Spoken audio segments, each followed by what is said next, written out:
Uh, Hello there. Welcome to the extended session of the webinar titled Cost Modeling for Procurement Professionals. Thank you so much for an overwhelming response. Over 800 procurement professionals across the globe joined the event on Tuesday, that is 2 days ago. And unfortunately, we could not take up all the questions. So we took up some questions to answer in this extended session. Thank you so much, Robert. Thank you so much, Shobana, for agreeing to do this. I really appreciate it. It's a pleasure. Thank you, Shakti. That's great. Okay, so let's start off. So the first question, Robert, maybe you can take this up. It's from Shidich Agarwal. What should be done when there are multiple suppliers and there's a significant difference between the prices quoted by all individual suppliers, while their prices are still lower than industry benchmarks? He's saying if face this challenge while developing rate cards with a few suppliers. So that's a very interesting question, actually. It is. And this could, of course, happen. My advice, so when a lot of suppliers are offering a price which is lower than your cost model, you simply have a new benchmark. So this helps you making the calculation even more precise. You used to have your old price, but now you have a lot of new information. That's also very helpful. So you can adjust your own cost model, because there's probably something going on in the market that leads to the fact that a lot of suppliers are offering lower prices. And then again, when you make a cost model, you use the same technology, but then based on lower prices. So yeah, it's actually good. I think he's in a good situation. If all of them are offering lower prices, I think it's not cause for complaint. It's a good problem to have, so to speak. It is. Yeah. Yeah. Okay, that's great. Okay, so next one is from Deepak Birada. I think Shobana, maybe you could handle this one. Okay.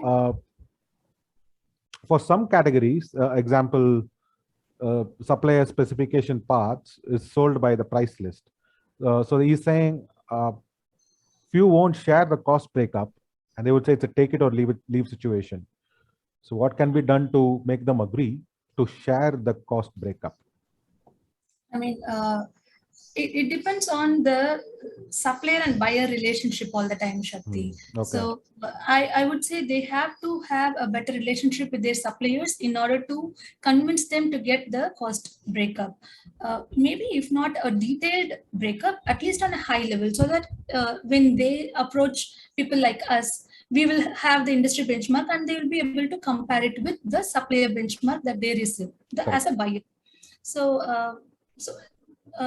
if there is no way possible that they can get the benchmark or the high level breakup also from the supplier, then it's always best to reach out to experts like us to get the industry benchmark and compare it with at least the price code that they should definitely get, right?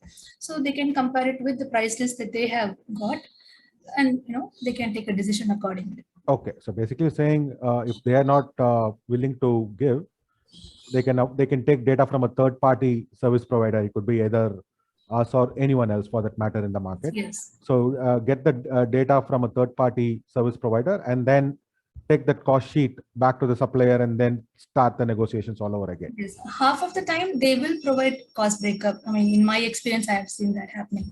Okay, that's great. Half of the time, yes. Okay, cool. Okay, so next one, this is for you, Robert. Brett Happel. Is bidding your best option in your opinion? I found that suppliers who keep things private versus public are more willing to work with you and will also allow you to work out both soft and hard dollar costs. That is, I think, what Brett is trying to say here is... Sorry again, this was question number 3? 6, I think. We have marked it as 6 in the sheet. Oh, 6, number 6. Yeah. So it's all about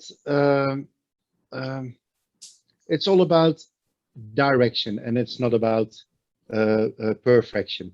And to be honest, when somebody comes up with, when somebody, it's always the salespeople who are talking about trust and relationship and strategic partnering. Mm-hmm. And they, what could happen is that they try to cover the fact that they earn a lot of money on your business. So my experience, a lot of people who speak about partnerships and who come up with a lot of rebates and bonuses and marketing budget and additional discount for this and that, that probably starts with a price which is too high. So it's in their advantage not to be transparent and to keep on discussing partnerships, and they try to please you with giving bonuses and small stuff. Okay. That's always the feeling I have. Okay, that's great. Next one, perhaps this is for you, Shobana. Gabriel Cairo. Okay. Hi, Gabriel. Yeah. So, I mean, this is again very similar to Brett's question. You know, what if the supplier doesn't open their margins and just have a bucket containing, maybe labor plus margin? So basically, if the supplier is opening up just say one component of the many cost components of the product, then what needs to be done? Okay, this is again, I think, the similar problem, right? Supplier has to give you. If supplier doesn't give you, then it is always good to understand, because when you are working in a category like for 4-5 years, you will become the category expert and you will naturally know what is the industry average profit margin like for the given category. And say for example, if the labor plus margin is 30% and industry average is should be 15 to 20% margin average, so then the rest should be labor. I mean, it's like then you will know like 15 to 20% of the cost that they are quoting is for labor. Okay, so is it like you know on a high level you will better understand the process at least. So mostly labor cost will be like around 4 to 5% of any production processes. So 15 to 20% is not a fair breakup for you to understand. So some basic understanding and rational thinking behind the percentages that they provide, be it in any form, in combined form or in a separated form, with some basic level of understanding, you will be able to crack it. That shouldn't be a problem. Even without an expert's advice, if you need, yes, you can always seek an expert's advice. And there are indices, right? Like industry benchmarks for profit margins and industry benchmark for manufacturing cost breakup, cost of sales breakup. They can always go to those websites and read. Cool. Okay. Yes. Okay. So next question, perhaps you can handle it, Robert. Ty Dickerson. How do you factor in supply demand cost increases? Does this mean the supplier is just taking advantage of a tight market? That's correct.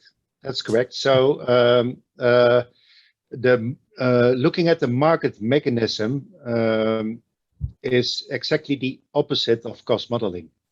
So then the main forces will be the market power. And when there are only a couple of companies who are able to offer products, they of course have much more power than when you have a lot of alternatives. So this happens, and then they try to earn more money. That's how it goes. So again, here the advice would be invest in cost modeling to neutralize what's going on in the market. And of course, you can always use low market prices when it's in your advantage, but you can attack people with data in case it's going the other direction. Okay. I would like to add a point to what Robert said on this particular topic. I would like to explain it with an example. Of course, cost models will capture the supply-demand scenario, considering even the war situation now, the tight scenario in supply of the feedstocks, which means the manufacturing cost of most of the given products are only increasing. So for example, the example that I like to quote is like citric acid. Corn is a major feedstock. Now, I mean, like 1 month before, corn was like available. Supply of corn was in like billions of metric tons in US. But after 1 month, like after 3 weeks now, after the war started, you can't really say now corn will be available in the same amount. The supply of corn will be the same after 3 weeks because they're going to lock it for reservation. They will reserve the corn, which is a substitute for wheat. Wheat is not getting imported from Russia or Ukraine, those places. So now corn is seen as a substitute for wheat, which means the feedstock for citric acid is going to be reserved for future usages, which means the supply demand is so tight. Citric acid is getting impacted because of that. The price of citric acid is getting impacted because of the feedstock corn. So we will certainly analyze, like right now when we are working on it for the current period, whatever supply demand situation is like, those parameters will be considered. So, the required price increases, wage rate increases, energy price increases, everything will get considered. All those that are relevant to supply and demand. Okay. Post that, you have to forecast it, or you have to seek help from people like us who are experts in forecasting. That's how it is done. Okay, so next question is from Keith Thompson. Maybe you could take it up, Robert. If you're purchasing a formulated chemical and your supplier refuses to provide a cost breakdown, how would you build the should cost model you mentioned? In my opinion, a buyer needs to be curious. You want to know what's going on. So this is where the journey starts. When somebody is refusing sharing data, it's up to you to find out what the ingredients are. So start with a challenge. Try to be creative. Hire a student. Ask a competitor. Contact a chemist who could find out. Go to a lab in order to find out what the ingredients are. And finally, you will succeed. So when you put efforts in this and when you really want to know, and I always like that part very much. I think this is one of the best parts of procurement, the curiosity and finding out what the facts are. Of course. So just take the challenge, and you will win the battle. Okay, so the next question is from Gerwin van Stralen.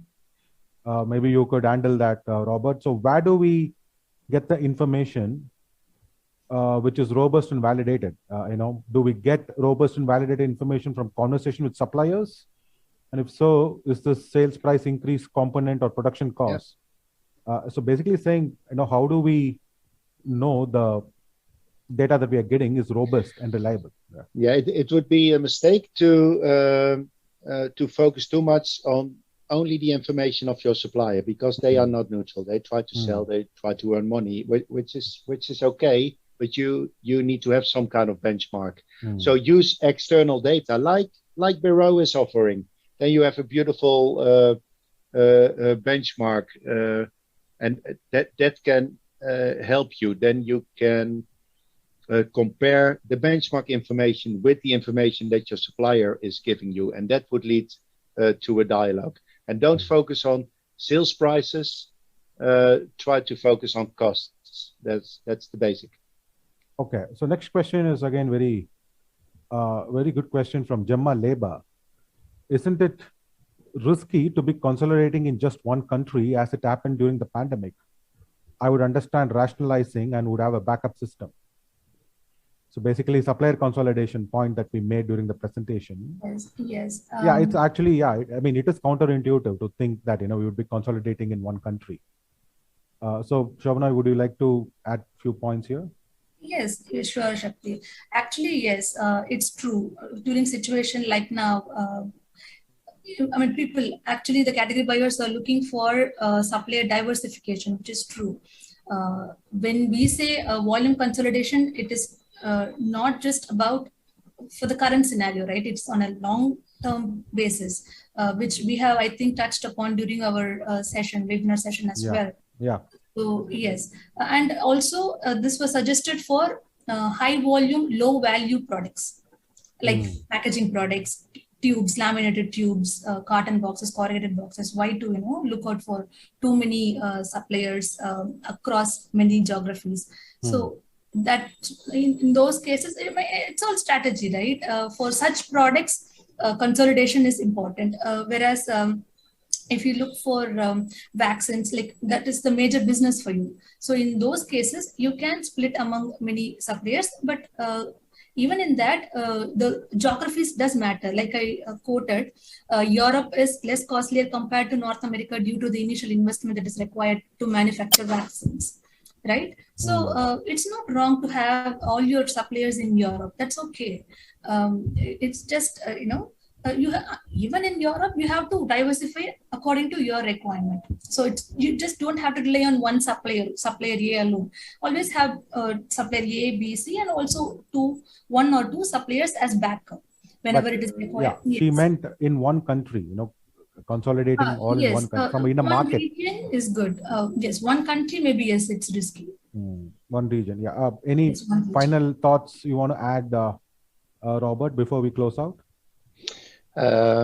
No, I really love this feedback and these questions. These are great questions. When you summarize all the questions and also the discussions we had during the webinar, it always goes back to the same rules. So try to start with cost modeling. Try to focus on costs and not on prices. And most important part, collect your own data and then start a dialogue with your supplier. Not about prices, but about cost price elements. That's the most important thing to do. And don't be afraid to start doing this. Your job will become even better than it is today. Sure, absolutely. Thank you so much, Robert and Shobana, once again for agreeing to do this extended session. I really appreciate this. Thank you so much. Thank you. You're welcome. Thank you. Take care.